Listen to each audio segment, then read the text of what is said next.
knows in it. I'm authentic, real name, no gimmicks, no game, no scrimmage. I ain't playing with you niggas. Everyone, it's the Nation of Podcation Daily Podcast. I'm O'Shea. Make sure you guys hit that like and subscribe button. Hip hop superstar and new podcast host Fat Joe on the Fat Joe and Jada Kiss podcast talk about how Suge Knight had the whole industry shook. Now, as we all know, Suge Knight was the original bully in hip hop. He was going around hanging boys off of balconies, making folks drink wine glasses full of urine. He was doing all kind of stuff, checking his artists, checking folks, putting threats out on people, had folks scared. They was running left and right, leaving death row once Pac died. And everybody knows Suge was not to be played with. Now, when he started to get older, then folks wanted to start being tough with him. And when he didn't have the money that he had or the crew backing him that he had, then folks wanted to get tough with him. But while he was in his prime, when he was in his mid-20s to early 40s, wasn't nobody wanting to see no smoke with Suge Knight. Now, you see a lot of folks now talking crazy about him because they know he's locked up. He's not going to get out. He's going to be nearly 70 years old when he gets out. So you see a lot of folks running their mouth about Suge Knight now. But back when he was in his prime, if he was home and in his prime, wasn't going to happen. Let's take a look at this clip from Fat Joe as he explains. Think of one guy. There's a historical figure in hip-hop.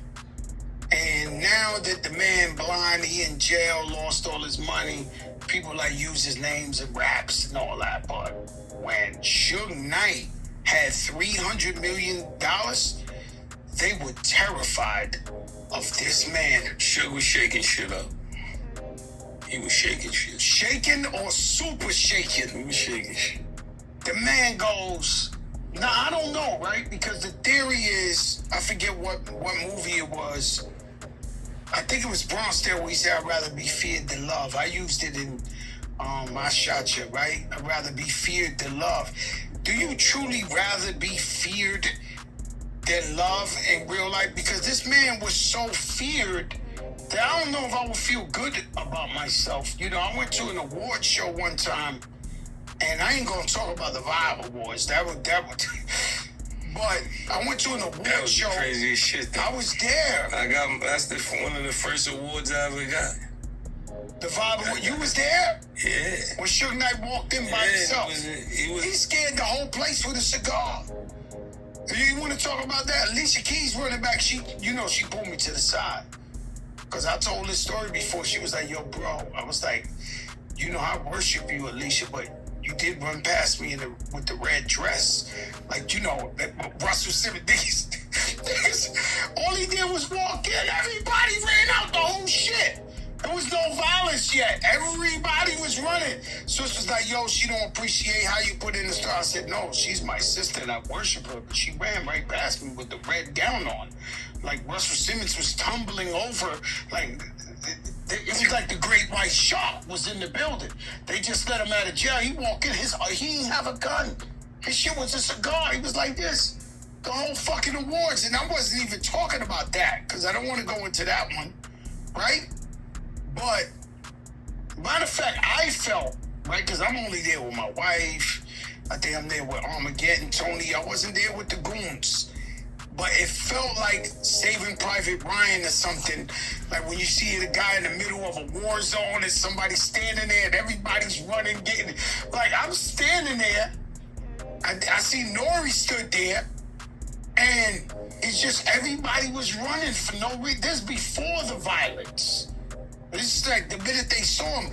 I'm talking about a whole nother time. I'm at a BET award or something. Then we go to the after. They got the restaurant that's open. Got 1,000 people in there. The whole industry. I'm not just talking about rappers.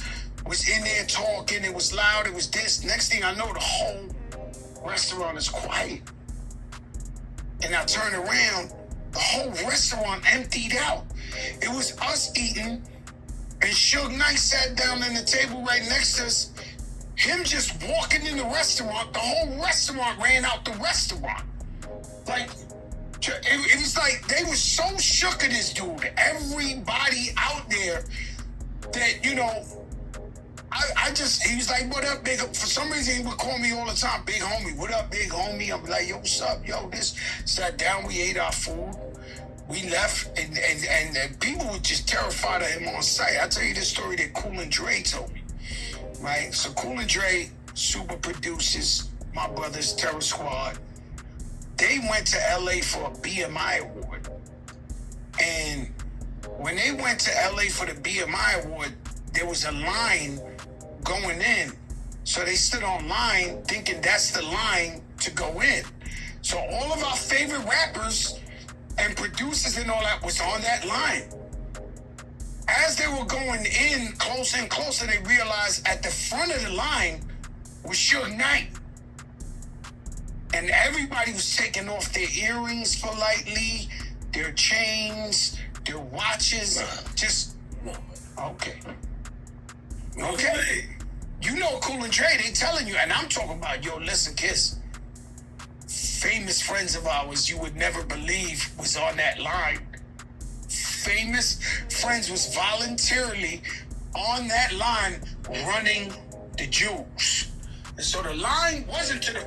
All right, Nation, there you have it. So Suge Knight wasn't no plaything. That's why I said you got a lot of these rappers now, a lot of these R&B singers now, they want to talk their stuff about Suge Knight now. Like, wasn't nobody saying that back in, 91, 92, 93, 94, 95, 96, 97. That was around when he got locked up. Then in 01 when he got out, 02, 03, 04. Wasn't nobody doing none of that stuff, man. No, folks was running from Suge Knight.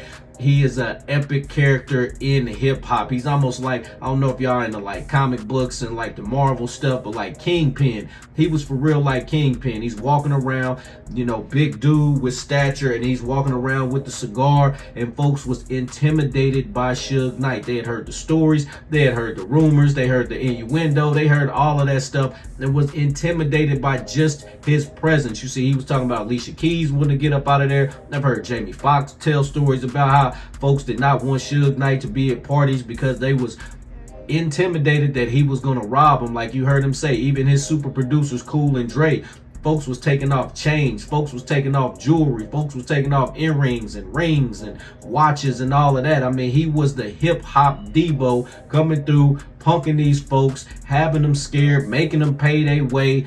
Suge Knight was something else. Nation, what do y'all think about Fat Joe's stories on Suge Knight? What do you think about Suge Knight? Regardless if you like him or don't like him, you gotta respect him. What do you think about his stamp that he put on hip hop? Nation, I want y'all to let me know in the comment section down below. Make sure you guys hit that like and subscribe button on your way out. Peace.